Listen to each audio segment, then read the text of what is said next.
Welcome to Midweek Bible Class. I am very glad you're here. Yes, hi. I'm glad you're here. Let's pray. Lord, I thank you that you have called us together. How I thank you that you have a purpose for us and a plan for us and things that you want us to accomplish and do, and that you equip us for the journey. And I thank you that you haven't just kind of set us to go and left us on our own, but that you watch over us and guide us every step of the way, and that you lead, and that even at times when we feel like um, all is going wrong, you're still in the midst of it. And we thank you. We thank you, Lord, in Jesus' name. Amen. Amen. You might remember, as we've been looking through Acts chapter 17 and working our way toward Acts chapter 18, which we will be in tonight, you might remember that Paul had a strategy there in Acts chapter 17, a strategy to engage culture right where it was at, to avoid offending anyone as he engaged culture. Now, it didn't work very well. He continually offended people, but you can see how he becomes less direct in some ways and tries to engage people in a more, to draw from a previous president in a kindler and gentler manner. He tries to engage people as time goes on. Still doesn't work. People are still offended. They're still offended today. I think being offended is really trendy right now. People really like being offended. I think it makes people feel powerful to be offended. When people get offended, they say that the person who has offended them is their oppressor. They've oppressed them by hurting their feelings. And now that their feelings are hurt and they're oppressed, they need reparations. And they need to cast off their oppressor. And the way that they cast off their oppressor is by doing everything they can to destroy the one who has offended them by claiming all kinds of horrible things about the person, that they are an oppressor simply because of the neighborhood they live in, or their skin color, or their income bracket, or the level of education that they have. And this doesn't just mean high level of education and high income bracket. The oppressor could also be someone who is poor and uneducated, as long as the person is properly offended and their feelings have been hurt appropriately. Well, then that other person is clearly wrong for their feelings being hurt. I like to think that this is a new cultural phenomenon, but it appears to have been going on for some time. I have of late been reading through Proverbs, and I find that probably every 8th to 11th proverb from about chapter 10 on has something to do with not being offended. And it's not a matter of don't be offensive. It's telling us what to do if you should get offended. Things like Proverbs chapter 10:12, hatred stirs up conflict, but love covers all offenses. This is that hesed love, that faithful love. 12:16, I love this one. I'm going to post this one on social media. No, I'm not. A fool's displeasure is known at once, but whoever ignores an insult is sensible. Well, I like that one. I'm going to read that one for you again, just for you who are watching on Facebook. A fool's displeasure is known at once, but whoever ignores an insult is sensible. It's the truth. It's good. 11:2. When arrogance comes, disgrace follows, but with humility comes wisdom. When arrogance comes, disgrace follows. I think most offenses are a matter of arrogance. I really do. Disgrace follows. This is 15:1, a gentle answer turns away wrath, but a harsh word stirs up anger. 13:10, arrogance leads to nothing but strife, but wisdom is gained by those who take advice. Oh, you put those two together and it paints an interesting picture of some who immediately enter into strife and harsh words, and some who take advice and return a gentle answer. I have found that a gentle answer can be significantly more effective than an angry answer. I made a joke about that on Sunday, talking about mom strategies, how mom doesn't yell at the kids like dad does. That didn't work. Mom just leans in and whispers. And how much scarier that is. It's the truth. I find that a quiet, gentle answer can do a lot more. Proverbs 19:11 says, "Good sense makes one slow to anger, and it is his glory to overlook an offense." Think about that. Good sense makes one slow to anger. Okay, I can take that. It is his glory to overlook an offense. You ever seen an argument between people and somebody gives a really good jab and the other guy just kind of says, okay, just overlooks it? That guy won every time. It's the truth. You know, Jesus was rather offensive. He was rather offensive. He was offensive to poor people because he would tell them what they needed to do to get out of their situation. He was offensive to rich people because he told them that they were going in the wrong way. He was offensive to the religious leaders because he told them they were leading the people incorrectly. He was offensive to the political elites because he told them, quite frankly, they didn't actually matter. He was offensive to those caught in sin because he told them to knock it off and get out of it.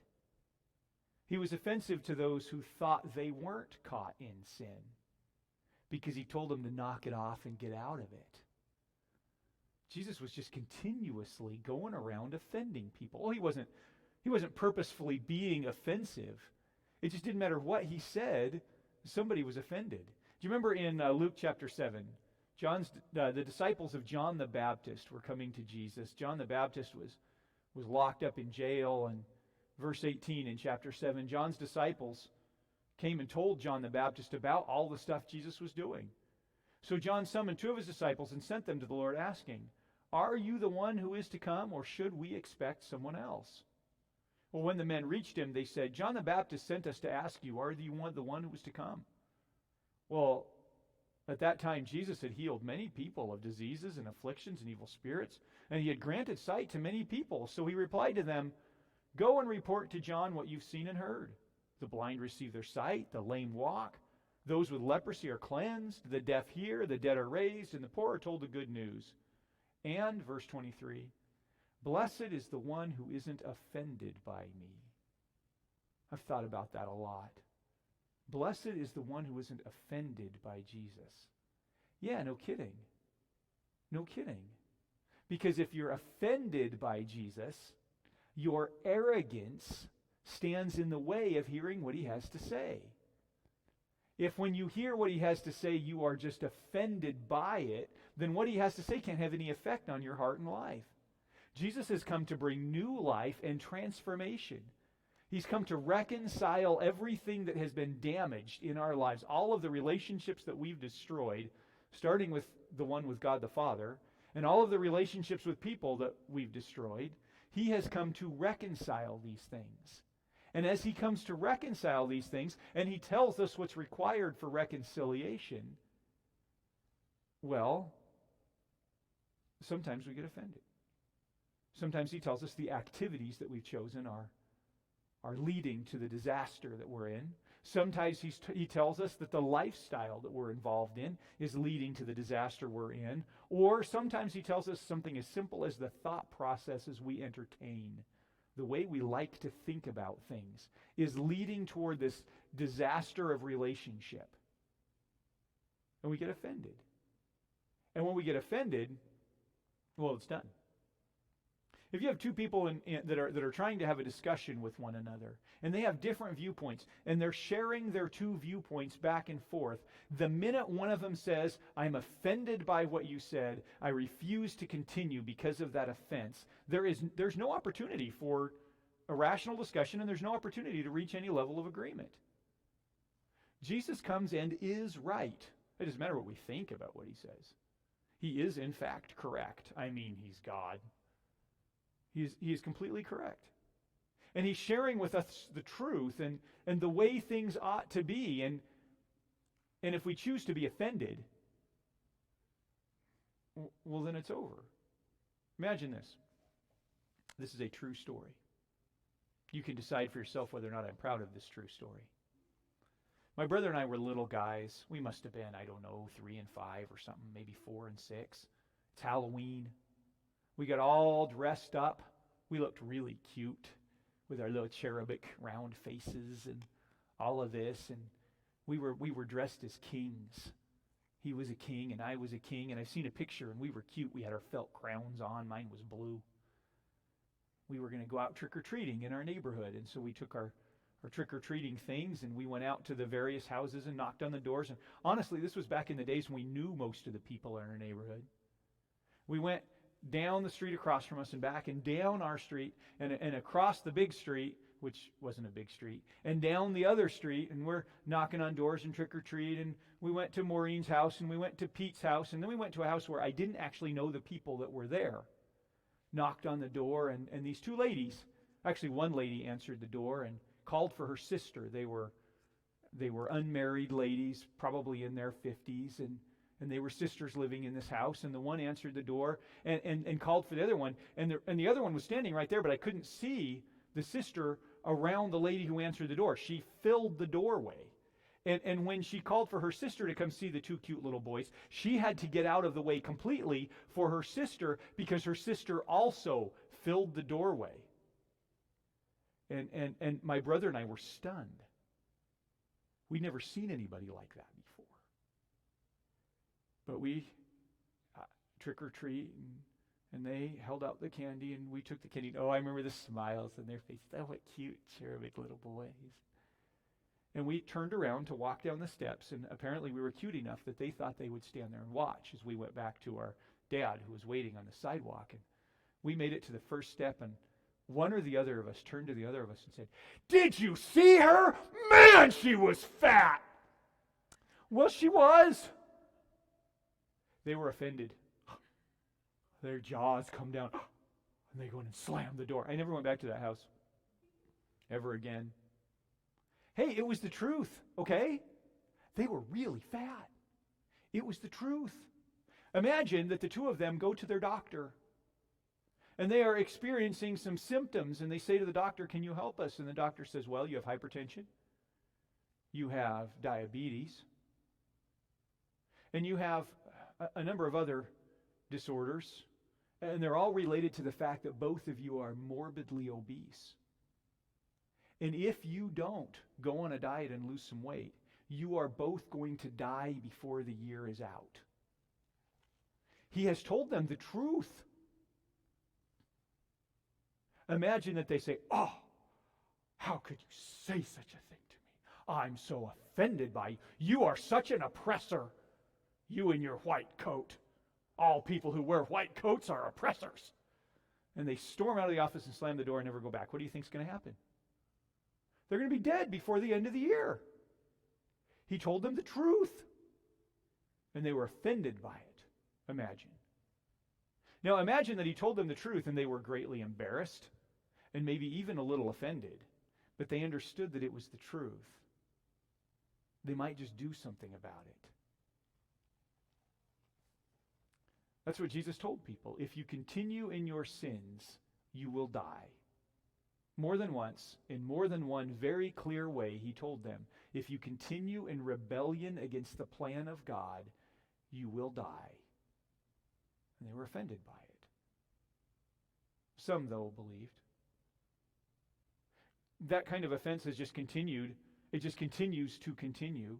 It has gotten to the point where it's actually illegal to offend people now. I don't know if you guys are aware of that, but it's illegal. You know, in the United Kingdom, they had the Magna Carta, which was written in the 1500s. I wrote down the year. I think it was, the 1200s. It was 1215. I wrote it down here. And then they had a Bill of Rights that they wrote in 1689. And both of those things in the United Kingdom guarantee free speech. Now, with the Magna Carta in 1215, there was an advent of something new happening that we now call the street preacher. Pastors were leaving church buildings and going out onto the street corners to tell people the gospel message. Now, it's actually still a thing in the United Kingdom. I know we don't have that much here, but if you go into London, into the subway system or whatever, you will encounter pastors from churches standing on little boxes, soap boxes, offering sermons. It's still a common thing there. It's apparently just part of the culture. About a month ago, there was a pastor by the name of John Sherwood. He is a pastor in the Free Methodist Church. He had a friend of his, another pastor from the Free Methodist Church there with him, a man by the name of Peter Simpson. They were at the Uxbridge Underground Station, where apparently they go and preach often. And apparently they just kind of preach through the Bible, kind of like what we do here. And they'd made it all the way around, and we're back to the book of Genesis. They'd been preaching there in that subway for long, well, see how long it's taken me. They'd been preaching there in that subway for a long time. Well, they were in Genesis chapter 2. And John Sherwood said these exact words. God's design in creating mankind was to set human beings in families headed by a father and mother, not two fathers or by two mothers. The distinction within mankind of just two genders, male and female, made in the image of God, constitutes the essence of God's created order. That's what he had to say about marriage and family. That's it. That's the whole thing. What he had to say about marriage and family as he was preaching his way through Genesis chapter 2, which is about the creation of two genders and putting those two particular genders at that time in a particular family unit. That's what he had to say. Well, no much longer after he finished saying this, he was approached by two policemen who had been called because multiple people claimed that they were in, quote, alarm and distress about what John Sherwood had said. And the man was confused. What did I say? Well, unlike me, he's one of these guys who writes out his sermons. So he said, just a minute, let me rewind and see if we can figure it out. So he went back and read some stuff, and the police were like, no, that sounds pretty good.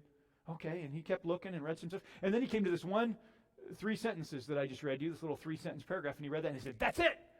They said, that's what you can't say. And he said, but wait a minute, I have legal right to free speech as a citizen of the United Kingdom. I can say what I want to say. And they say, well, you can say anything you want, just don't say anything homophobic. He said, well, it's not homophobic. He said, he indicated that his statements were not homophobic, nor were they offering any hatred or unpleasantness toward any individual, but that they're just clear-cut in regard to God's moral law, and that they offer a very clear warning about the dangers of sin. This is what he told the police officers about this. And they said, well, it's okay, just understand that some people, some specific people, could get offended by specific statements about these sorts of things. And he said, well, just down the street from my church, they have a pride parade on a pretty regular basis, and honestly, that kind of offends me, but I don't call you guys. And they said, well, you just need to understand. And he said, okay.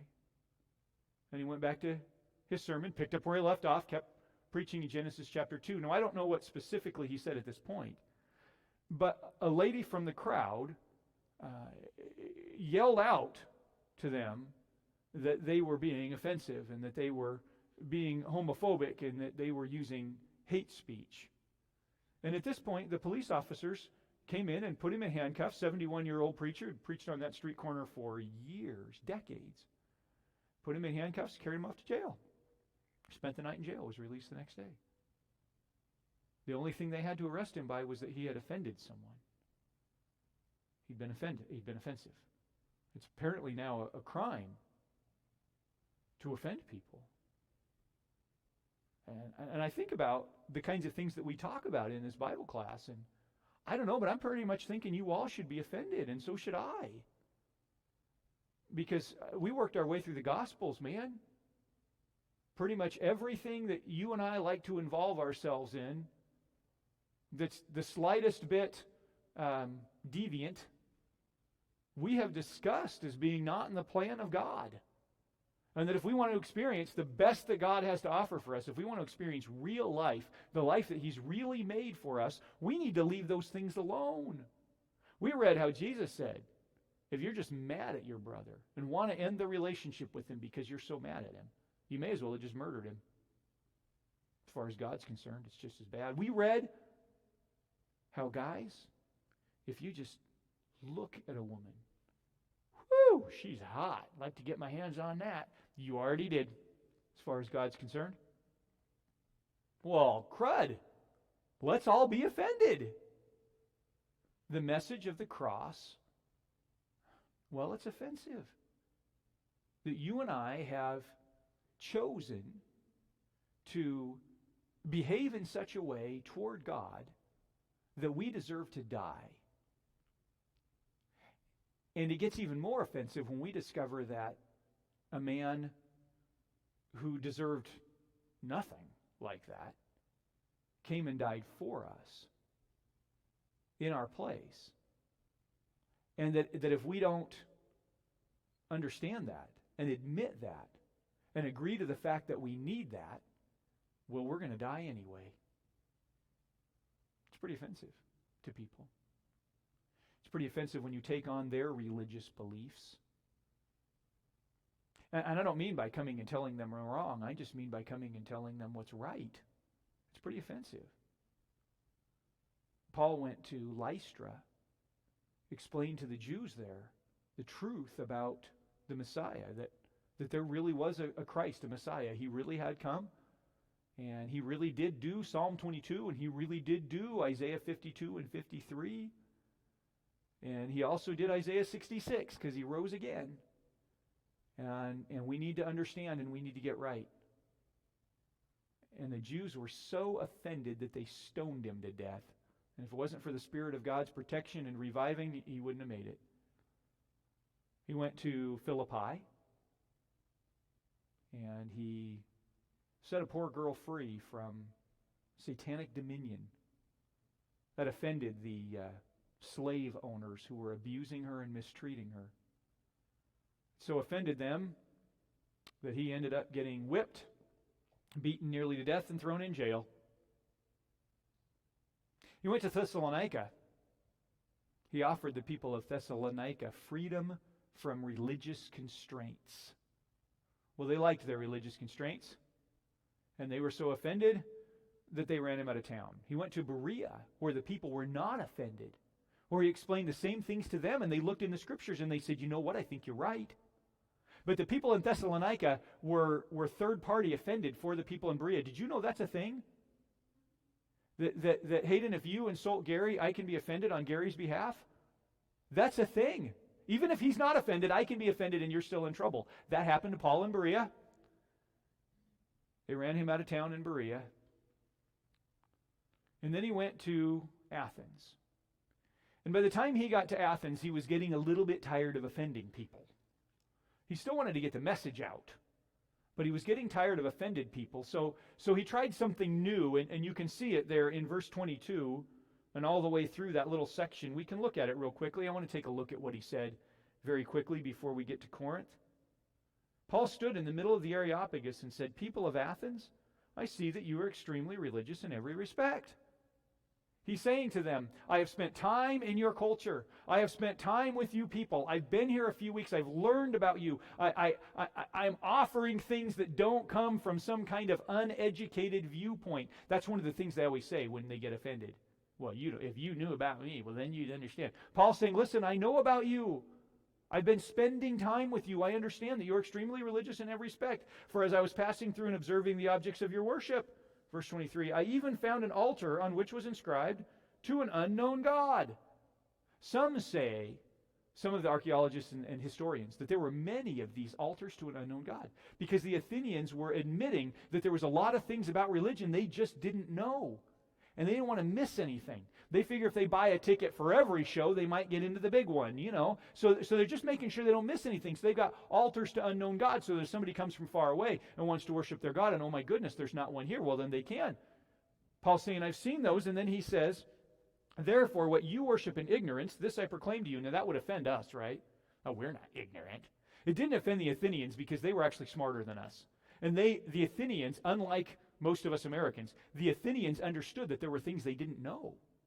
And that if they did know those things, it would make them richer in wisdom. So they wanted to know the things they didn't know. And Paul is about to tell them, he says, listen, you want to know things you don't know? Well, listen, I know something you don't know, and so freely I'm going to give you this knowledge. Oh, the Athenians appreciated this. He says, 24, the God who made the world and everything in it, he is Lord of heaven and earth, and he does not live in shrines made by human hands. Neither is he served by human hands as though he needed anything, since he himself gives everyone life and breath and all things. For from one man he's made every nation to live over the whole earth, and has determined their appointed times and boundaries of where they live. He's just describing, he's just introducing them. I'm going to tell you something about God that's different than what you think you know now. He's the true God who doesn't need anything. These other ones that you have that think they need stuff, you've got to understand there's a God over all of that. He's telling them, he's explaining to them. Verse 27, here's why. He did this so that they might seek God, and perhaps reach out and find him, though he is not far from each one of us. He has given them their allotted times and nationalities. He has made all of these people so that they'll come looking for him. All the Athenians are saying, yeah, this sounds pretty good. This makes sense to us. We're seeing how this fits together. And then he gets to verse 28, and this is so interesting to me. For in him we live and move and have our being. Paul didn't make that up. Paul quoted that. He quoted that from the guy who, you remember Paul quotes in Timothy where he says, all Cretans are liars, lazy gluttons? Paul says that, or not Timothy, Titus, the book of Titus. Paul tells Titus, I'm sending you to Crete to go pastor a church there. You need to know this. All Cretans are liars and lazy gluttons, and it's true. Paul says. It's been written about him this. The person who wrote that was a philosopher by the name of Epimenides, or Epimenides, something like that. Anyway, I'd never read the guy before. Apparently Paul's read him a lot because he quotes him more than once. And he wrote in the 6th to 7th century this phrase, for in him we live and move and have our being. Now this philosopher apparently was very popular in Athens at the time. Paul was well versed in the philosophy and knew when to pull out a quote from their culture. He is connecting well with his culture. All the Athenians say, oh yeah, he's right. In him we live and move and have our being. Incidentally, that philosopher wrote that about Zeus. But nonetheless, this is what Paul plugged in there, and he's making a cultural connection with them. And then he says, even as some of your own poets have said, for we are his offspring. That comes from a Stoic philosopher whose name was Aratus. We are his offspring. I want to stop there for just a second. This concept, we are his offspring, has gotten really convoluted in our culture. I'm about to offend some people. Just buckle up. We are his offspring. We are not all God's children. I've gotten to the point where if I hear, well, we're all God's children, one more time, I'm going to punch the person because we're not all God's children. Being a child of God is a great and immense privilege. We were not born the children of God. We were born offspring. In other words, we were created by God. We're not his seed. That's his children. We're his offspring. We're created by God. We are all God's creatures. We were all made by him. He owns us all, and so that ought to require something of us. But some people were chosen special to be the children of God. Some people. Now, Abraham was chosen to be the friend of God. And God told Abraham, and then Isaac, and then Jacob, that the children of Jacob would be his children as long as they chose to be. There were parameters of the relationship. You can go back and read about it in the Old Testament. There were parameters of the relationship, and if they wanted to be his children, then he would let them be their children. There are great privileges in being the child of God. I read this week, very sadly read, that the Gates marriage has come to an end. Bill and Melinda, I got to wipe a tear here. Bill and Melinda, actually it does kind of bother me. I hate seeing marriages fall apart. It just really irritates me to see marriages fall apart.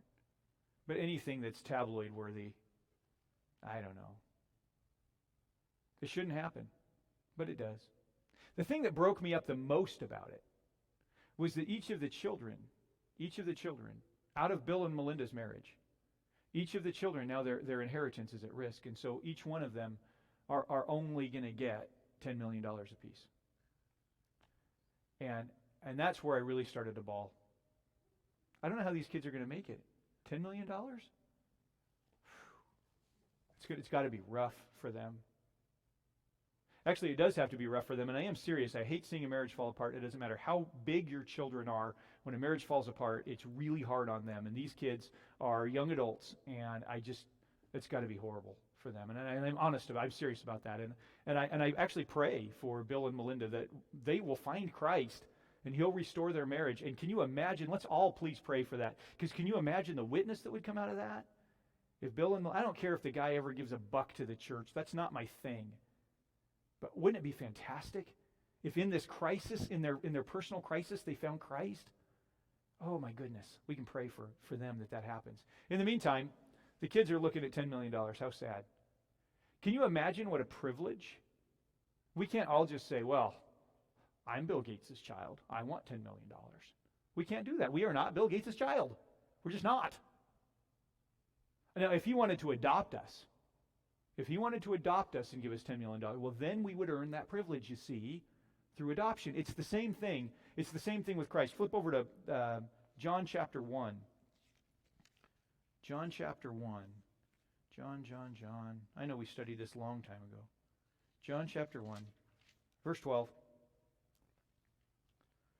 To all who did receive him, he gave them the right to be children of God, to those who believe in his name. That's it. How you get the right to be the child of God is by receiving Christ, which means inviting him in, believing in who he said he is, and inviting him into your life, as it were, and telling him he is Lord and Savior of your life. To all who have believed in his name, he has given the right to be children of God. You know what it says in 1 John chapter 3? This is one of the best ever. If you don't have 1 John chapter 3 memorized, I challenge you to do so.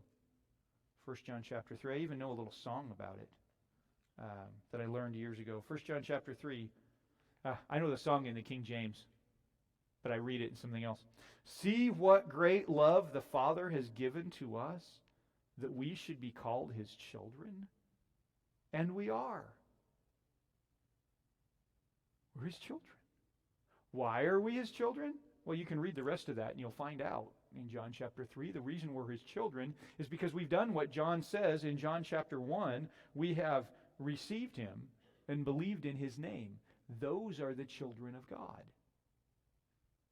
We might all be creations, his offspring. But being a child of God is a unique and rare privilege. Now listen, it's a privilege that's extended to any of us. Any of us can come into adoption with him. Any of us can. Jesus said, whosoever will, anybody can come into adoption and be a child of God and be a co-heir in the kingdom, and you're going to inherit a lot more than $10 million. Anybody can. But not anybody does, and those who choose not to are not children of God. They might be his offspring, his creatures. He might own their created being, but they're not his children. Paul says, quoting from Erastus, we are also his offspring. Verse 29, since we are God's offspring then, we shouldn't think that the divine nature is like gold or silver or stone, an image fashioned by human art and imagination. That is brilliant right there. That is an amazing piece of logic. I mean, if we're made in the image of God, then the stuff we make isn't going to look like God. That's brilliant. If God made us, then we shouldn't worship the stuff we make. I mean, if there was ever a better argument against any kind of physical idolatry, worshiping a physical idol, that's just, the amount of logic in there is just overwhelming. Fantastic. And all of the Athenians are like, oh my goodness, he's got a point. It's brilliant. Therefore, Paul says, verse 30, having overlooked the times of ignorance. In other words, there was a time when he put up with it. But now, God commands people everywhere to repent. I know we get offended by that word, repent. He's just saying don't do that anymore. God's telling everybody don't do that anymore, worshiping the wood and stone and all that kind of stuff. Do something else. Why? Because, verse 31, he has set a day when he's going to judge the world in righteousness. And the judge will be the man he has appointed. He has provided proof of this to everyone by raising him from the dead. And what happened? Well, about half the people were offended. They were offended. scoffed at him, told him to hush. He didn't know what he was talking about, because he talked about the resurrection from the dead. And you see, their religious system, which was really a system of philosophy, didn't allow for any kind of resurrection. Their religious humanist system, which, by the way, is the system that we use in our culture now, is kind of the overriding religious and philosophical system, the system that humans are really where it's at. Their system didn't allow for any kind of spiritual or physical resurrection. So when he said God's provided proof by the resurrection of the dead, they said, well, we refuse to believe in that. We have already determined the resurrection of the dead isn't for us, and so therefore we don't belong. I guess they're not children of God. Some other ones said, man, your logic is spot on, Paul. I'm not ready to dig into this, but man, I really enjoyed your rhetoric. That was beautiful. It's a beautiful speech. Do you think maybe you come back and give another? That was really entertaining. Do you think maybe you come back and give another speech again another day? And a few of them believed. Now, I went over this whole speech, and it took me longer than I expected, but I went over this whole speech because there's something really important I want you to see in the speech. There's something vitally important in this. There's something missing that you will not find in any other recorded sermon or speech in the Bible made to address the issues of the gospel. Do you see what's missing? There's something really vital here that he just hasn't said. He has not said the name of Jesus, not even once. He alluded to the fact of Christ. Every other sermon and speech that you see that has anything to do with the gospel message starts with Christ and ends with Christ. Every other one does. Every other one takes on the issue of sin and the fact that Christ defeated sin so that we can have life. Except for this one, he doesn't mention it at all. He doesn't bring it up one bit. And the speech fell flat on its face. It was completely and fully and totally ineffective.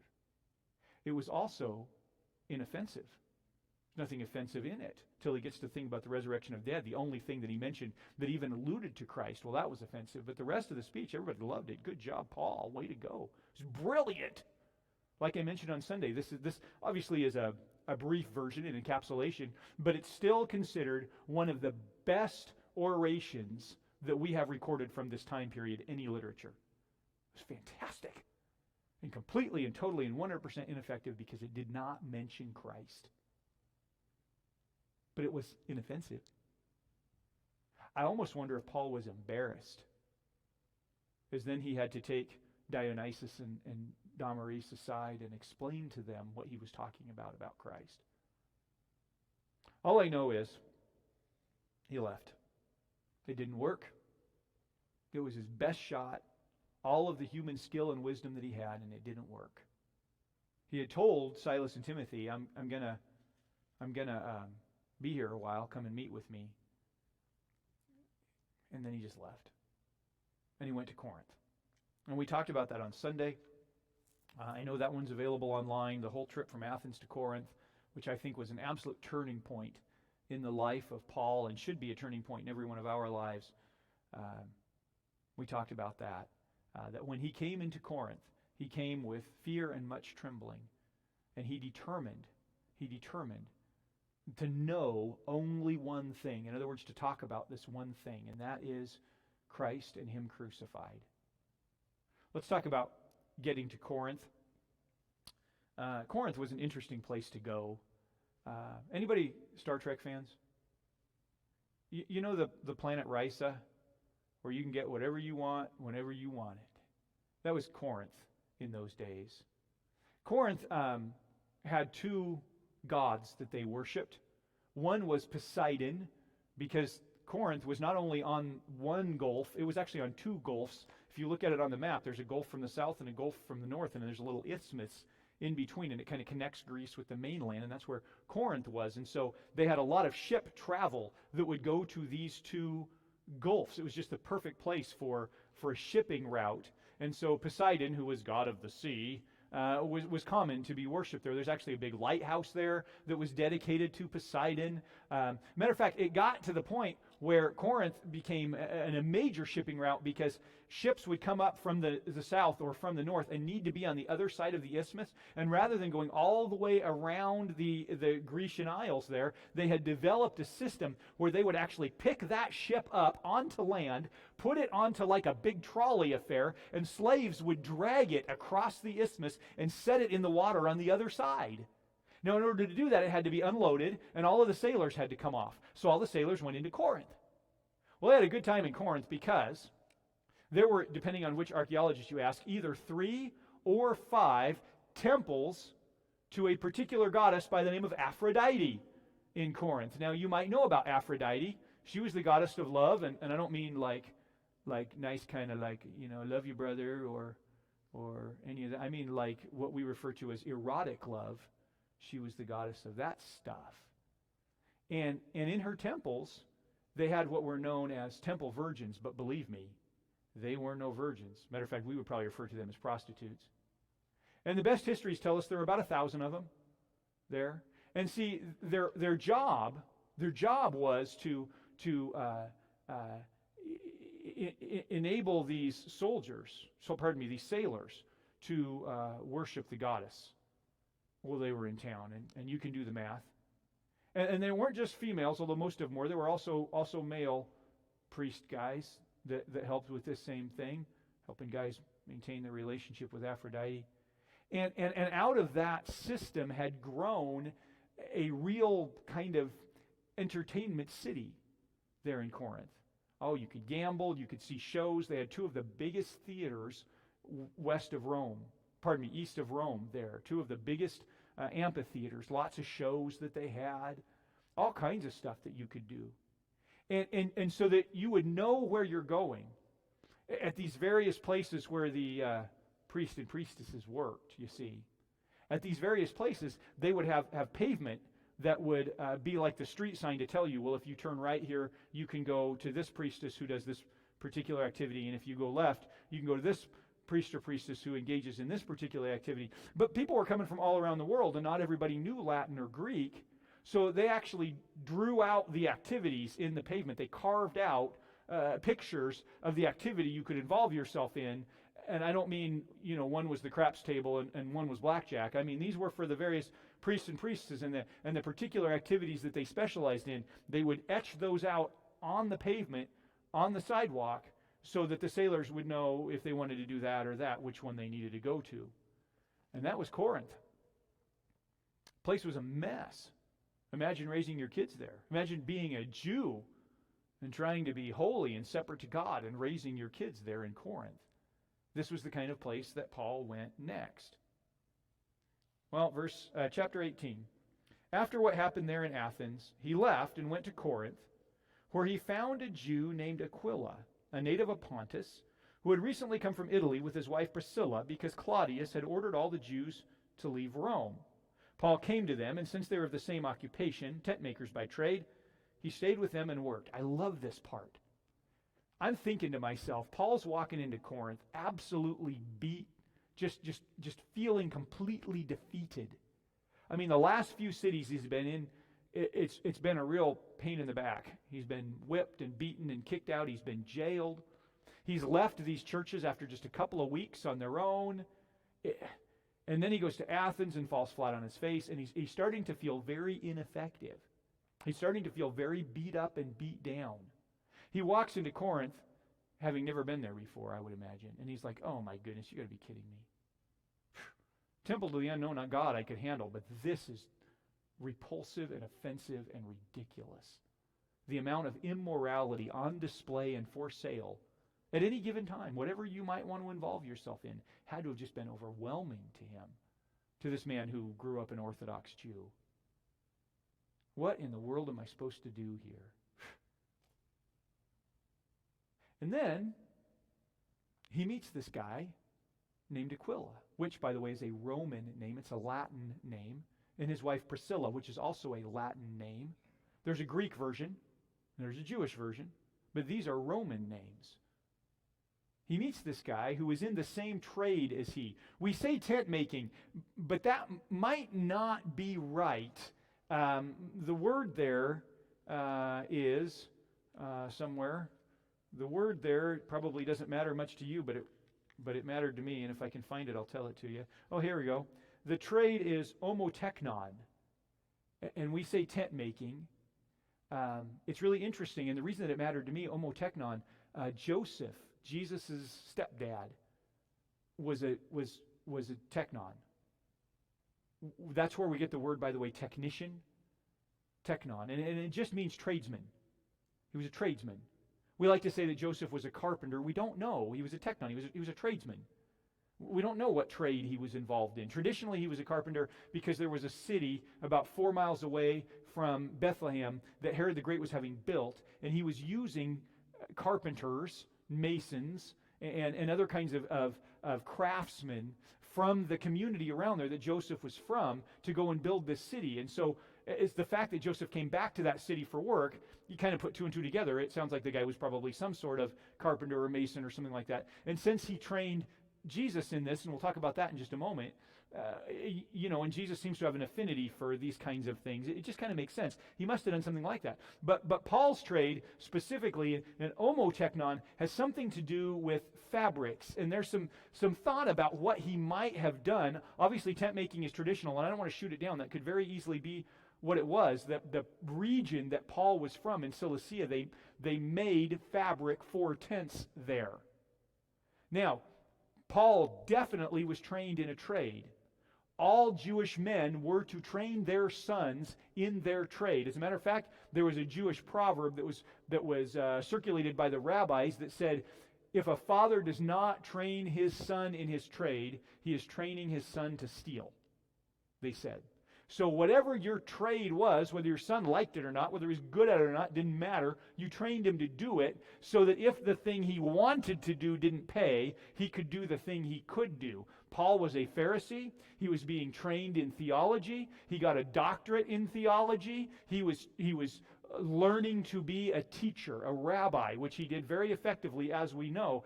But in the midst of that, his father also taught him the traditional trade. His father, we believe, worked for the Roman government. But his father still had this traditional trade that he learned from his father and from his father before him. And we know that it had something to do with fabrics because of the part of the world that they were from. And we know that that fabric that was made in the part of the world that he was from was used for tents. And so we put two and two together and say that it was likely tent making, but it could have, based on the language, just as easily have been tailoring, making clothes. And I had this interesting thought. You remember at the end of 2 Timothy, Paul is in jail. He's very uncomfortable. And he asks Timothy to come to visit him very soon and to bring him two things: some scrolls that he left behind and a very particular coat. The coat that I left with this guy in this place, that's the one I want. And now I'm not saying that I stumbled onto something absolutely fantastic. I just got to thinking, why would he request a very particular coat? Wouldn't any cloak do? I understand they were expensive. I understand that not everybody had one. I understand that this one wasn't his. But could he have just said, bring me a cloak? Certainly somebody has one they'll share. He asked for a very specific one, and I just thought, could it be? Could it be? Now, the reason that matters is because we've taken this concept of tent making and applied it to any kind of job that we might be in, understanding that our very first mission field is the trade in which we work, the people that we work with, because those are the ones who are looking at our lives. It doesn't mean we have to go and attack them with our Bible every day, but those are the ones who are looking at our lives, and as they see us live our lives, theoretically, I hope, they're going to see us growing in Christ. They're going to see something different, and eventually that's going to lead to some conversations. Or we're going to see them struggling in an area, and we're going to be able to offer the gospel into the area that they're in, knowing that half of them will be offended. We're still going to be able to offer the gospel into that area. That's our very first, well, I should say our second mission field. Our first is our own family. Our second is the place that we work and the trade that we do. Does it matter if Paul made tents or was a tailor? No. Here's what does matter. He met this guy named Aquila. Aquila was in the exact same trade. Aquila was from the same geographic region, had the same accent as Paul. I wonder if Paul met him going through the marketplace, saw the guy there, could tell by his clothes he was a Jew, struck up a conversation. Yeah, this is my trade as well. Aquila says, fantastic, come on in, I need your help. And they just made a fast friendship. You know, that happens sometimes. You just meet somebody and they just click. They're from the same region. They have the same accent. They have the same Jewish understanding. They have the same trade that they learned from their fathers. It's possible that at one point, somewhere, their great-great-great-great-great-grandfathers could have been the same guy or worked together and learned the trade together. And there's just this instant connection. And so Paul starts working with Aquila. He's like, great, man, because I just got to town and I needed a job. And Aquila says, funny, we just got to town too, me and my wife Priscilla. They were from the province of Italy, thus the Roman names. They worked there. They very likely could have worked in a government capacity, either making tents or clothes for the Roman government. A guy named Claudius was in power. Claudius was actually a pretty good emperor overall. He was one of the few peaceful emperors. He was emperor for a long time, from 41 to 54. That was one of the longest emperor reigns after Augustus Caesar that they had. Claudius had epilepsy.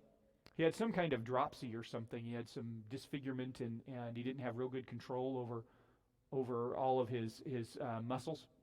And his face would kind of droop, and he would drool.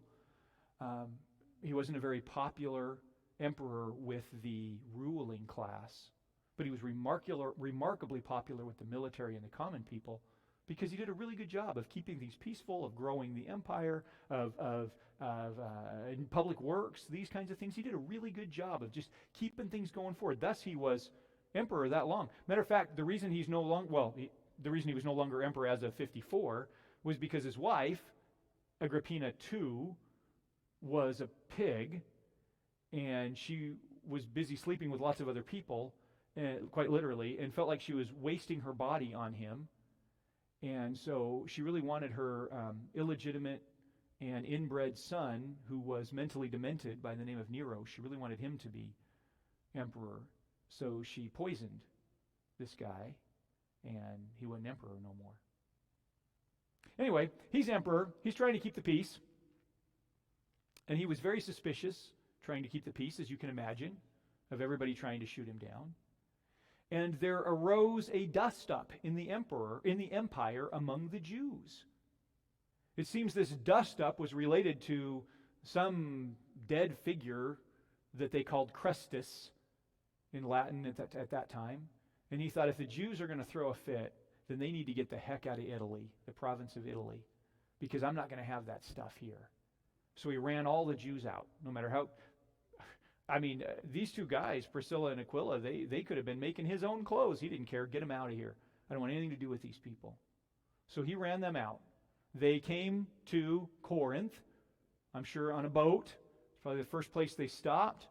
They saw an opportunity to either make tents or clothes or whatever they did, and figured they were going to have to make a little money. And they got started, and here comes Paul. And here's the cool thing about it. Paul really needed some encouragement. He had been in foreign cities getting beat down. He's all by himself. Well, him and Dr. Luke. He really needed some encouragement. And God sent his way two people who were from his neighborhood, who spoke with his accent, who understood everything about his upbringing, who just clicked together. At the moment he really needed encouragement, God sent him two really good friends. And they said, yeah, we're just new in town too. Why don't you come stay with us? Why don't you work with us for a while?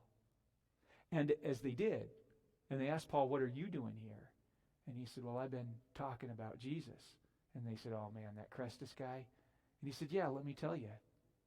And they watched the way he lived, and they heard what he said, and they both became believers, and they became some very prominent believers in the church. If I wasn't running out of time, I wouldn't tell you the story about how they were so prominent in the church many years later under Nero.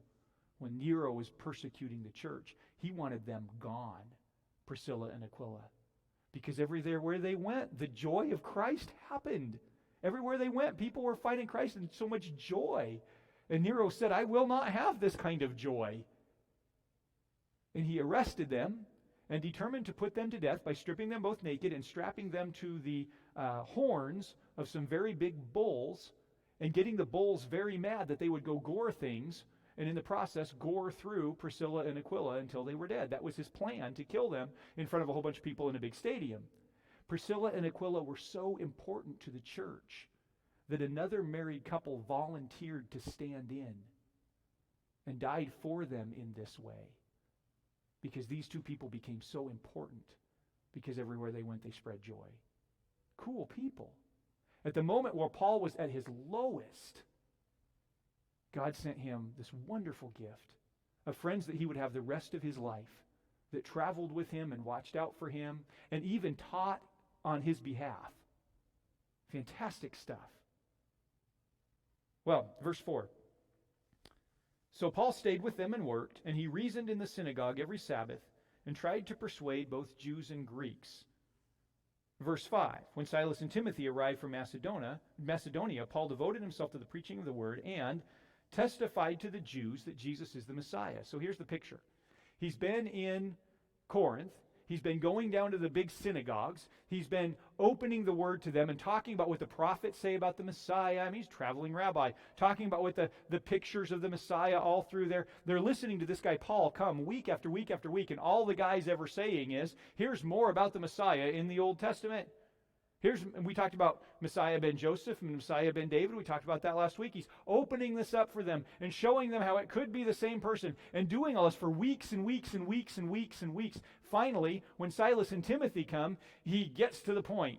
By the way, the Messiah is Jesus of Nazareth. All these weeks, they've been saying, what have you been talking about the Messiah? Don't you ever talk about anything else? No, I have determined to preach Christ and Him crucified. Nope, this is all we're going to talk about this week. Let's talk about the Messiah some more. Finally, he gets down to it. The Messiah is Jesus. Now, why does he do this?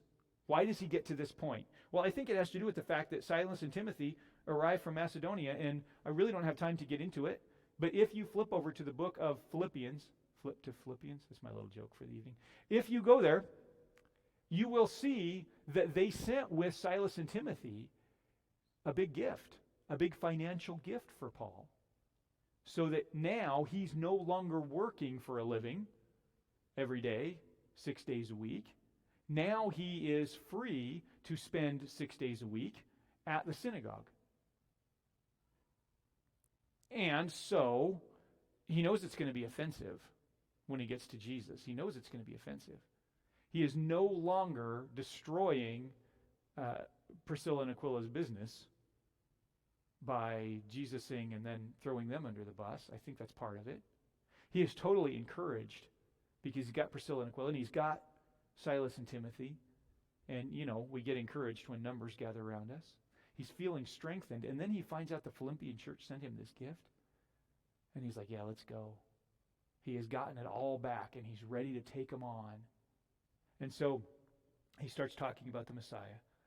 Let's finish this little section. Well, when they resisted, that would be the Jews in the synagogue, when they resisted and blasphemed, he shook out his clothes at them and told them, your blood is on your own heads, I am innocent. Two things there. We talked about shaking the dust off your feet. Same kind of a concept. He's saying, I've done everything I can do. This idea, your blood is on your own heads, you can take a look at Ezekiel 33, the watchman on the wall, to figure out what he means there. But basically the idea is, if you die in your sin, it's not my fault. I've done everything that I can do for you. From now on, he says, I will go to the Gentiles. I love the way he does this, and this is what I wanted to get to. So he left there and went to the house of a man named Titus Justus, who we call Gaius later in the scripture. Went to a house called of Titus Justus, a worshiper of God, whose house was next door to the synagogue. Picture it. Had enough of you. I'm leaving. I'm going to the Gentiles. And he walks out and he turns and he walks right in the next door. He didn't go very far to go to the Gentiles. Why do you think that is? I think that's because of Romans chapter 11.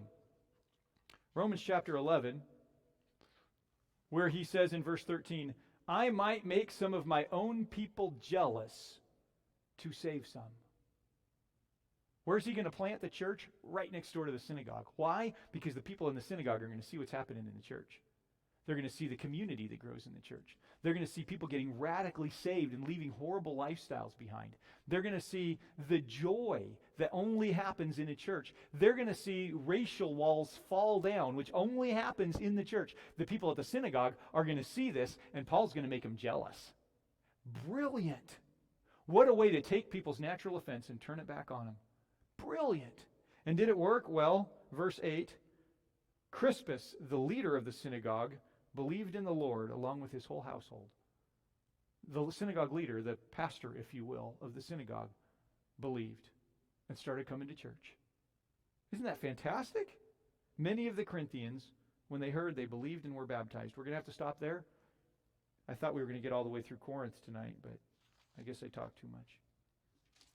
So we'll have to stop there and we can pick it back up. I am so encouraged with the way that God encouraged Paul.